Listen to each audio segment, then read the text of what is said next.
¿Cuál ha sido el peor presidente en la historia de México?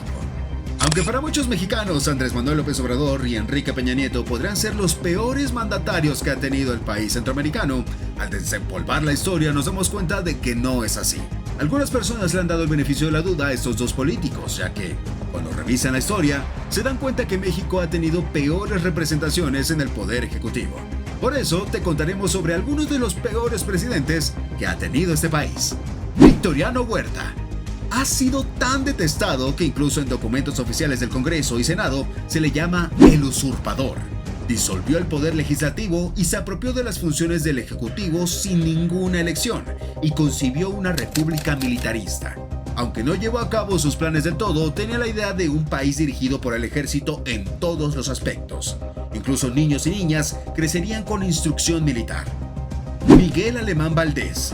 Con la llegada de este hombre al poder, llegó el incremento de los políticos que se hacían millonarios, gracias a los jugosos contratos que ganaban en el gobierno. También fue escandalosa la devaluación del peso y la subsiguiente crisis que fue el resultado de su mandato. En su periodo se propagó la epidemia de fiebre afosa, que afectó al ganado vacuno. Y a pesar de su gran obra pública, cayó en el desprestigio de la gente por la corrupción y el rumor de que pensaba reelegirse. Gustavo Díaz Ordaz. Se le recuerda por su intervención contra el movimiento estudiantil de 1968, que culminó con la en la Plaza de las Tres Culturas de Tlatelolco el 2 de octubre.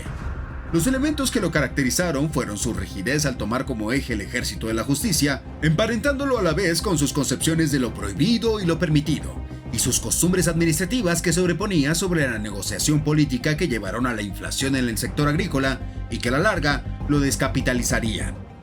José López Portillo. Apostó todo por pensar que el petróleo como materia prima sacaría a la población mexicana de la pobreza, siendo uno de los grandes errores en la política gubernamental de todos los tiempos. Para atenuar los efectos de las vergonzosas acciones del gobierno, emprendió una tardía disminución del gasto público, impuso más controles a la importación, subió los precios y tarifas públicas y elevó las tasas de interés.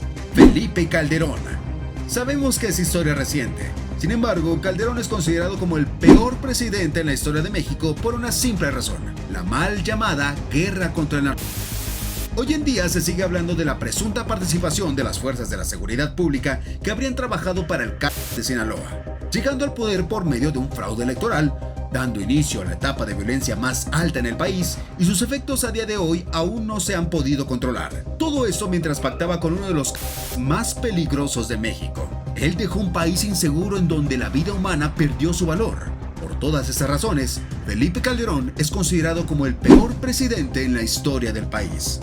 Déjanos saber en los comentarios, ¿cuál consideras que ha sido el peor presidente en México?